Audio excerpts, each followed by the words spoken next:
All right, let's just dive right in. We are about to get into one of the most intense and honestly, one of the most bizarre tales of vengeance you'll find anywhere in the ancient world. It's a wild story of betrayal, massive revenge, and, well, a weapon you are not going to forget. So let me ask you something. What's the strangest weapon you can think of from all of history? You've got your swords, your spears, even a big rock. That all kind of makes sense, right? But the story we're getting into today, it revolves around something way, way weirder. Yup, the jawbone of a donkey. And not just any jawbone, a fresh one. Now, this isn't just some weird, gory detail thrown in for shock value. Oh no, it is literally the centerpiece of this story's climax. But to figure out how a guy ends up fighting an entire army all by himself with a bone, yeah, we gotta go back to the start.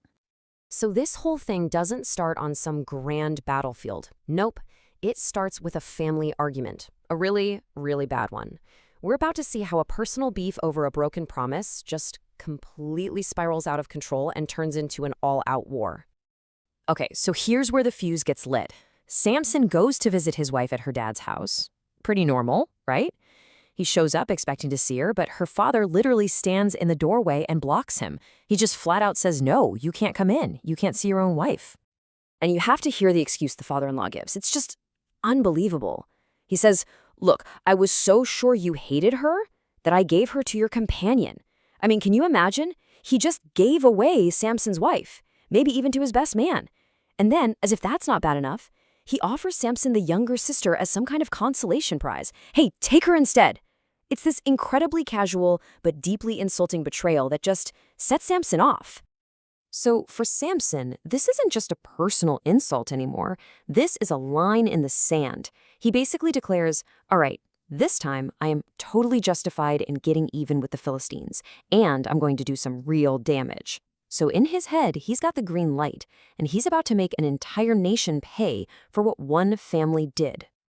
And this is where things go from bad to worse, like incredibly fast. We're talking about a terrifying downward spiral of revenge, where every single action just triggers an even more brutal reaction. It's a total tit-for-tat cycle of violence. Samson's plan for payback is, well, it's just as weird as it is destructive. First, he goes out and catches 300 foxes. I mean, stop for a second and just picture that. The amount of work that would take. But he's not just collecting them. He has a very specific, fiery plan in mind. Okay, so you can see the whole awful cycle right here.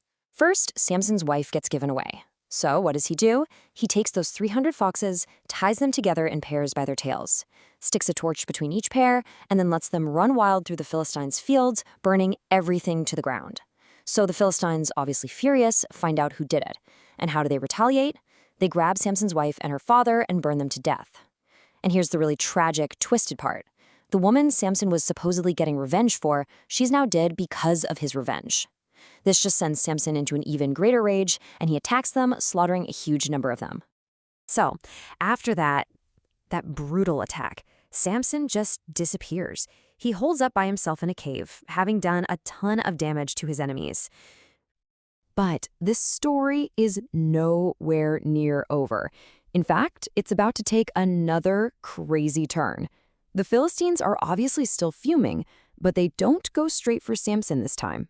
Oh no, they get clever. They decide to put the squeeze on his own people, the men of Judah. So what happens? 3,000 men, 3,000 men from Samson's own tribe march to that cave to get him. Just let that number sink in. 3,000 guys sent to capture one man. That tells you everything you need to know about how terrified they are. Not just of the Philistines, but you have to believe they were scared of Samson too. And this right here, this is the heart of the conflict. You've got two totally different viewpoints. Samson's is simple. Hey, I just did to them what they did to me. It's personal justice, an eye for an eye. But the men of Judah, they see the bigger picture. They're like, dude, don't you get it? The Philistines rule over us. What have you done? For them, Samson's one-man war is about to get them all killed. It's threatening the very fragile peace they live under. So Samson agrees. He says, okay, you can hand me over. But he has one condition. He makes them swear an oath. Promise me, swear to me you won't kill me yourselves. And that is such a telling moment, isn't it? It's like he's totally confident he can take on the entire Philistine army, but he's actually scared that his own people might be the ones to do him in. So they do it. They tie him up with 2 brand new ropes and lead him to the Philistines. And you can just imagine the scene. The Philistines see him coming, bound and helpless, and they start roaring in victory. They think it's over. They think they've won. They have no idea what's about to happen. This is it. This is the moment. As his enemies are closing in, something otherworldly happens. The Spirit of the Lord comes on him in a powerful way. And those new ropes they tied him with, the text says they became like charred flax. They basically just melt away. Poof. He's free. So now he's free, but he's unarmed and totally surrounded. Then he spots it. A fresh jawbone of a donkey just lying on the ground. He snatches it up, and with that one simple, crude weapon, he strikes down 1,000 men. 1,000. An entire army taken down by one guy with a donkey's jawbone. It's just unbelievable. And after it's all over, Samson is just standing there in the middle of all this carnage, and he comes up with this little victory poem. It's part boast, part taunt, and it's actually a pretty clever play on words. He says, "With a donkey's jawbone, I have made donkeys of them. With a donkey's jawbone, I have killed 1,000 men." He's not just celebrating, he's rubbing it in their faces, mocking them. But that triumphant roar isn't the end of the story. Because after all that adrenaline, after that superhuman feat, Samson is faced with a very, very human problem. He's completely spent, just utterly exhausted and on the verge of collapse. He's literally dying of thirst. And in that moment of complete exhaustion, he cries out to God. And the contrast here is just staggering.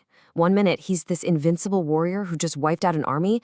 The next, he's just a desperate guy on the brink of death, asking God, "Did you give me this huge victory just so I could die of thirst out here?" And in response to that prayer, another miracle happens. But this one's different. God opens up a hollow place in the ground, and water just starts bubbling out. A spring right there. Samson drinks, and his strength comes back. It's this quiet, gentle, life-giving moment right after this insane explosion of violence. And it seems like this whole event, this crazy battle, is what really solidifies his status. The story wraps up by telling us that after all this, Samson led Israel for 20 years. Think about that.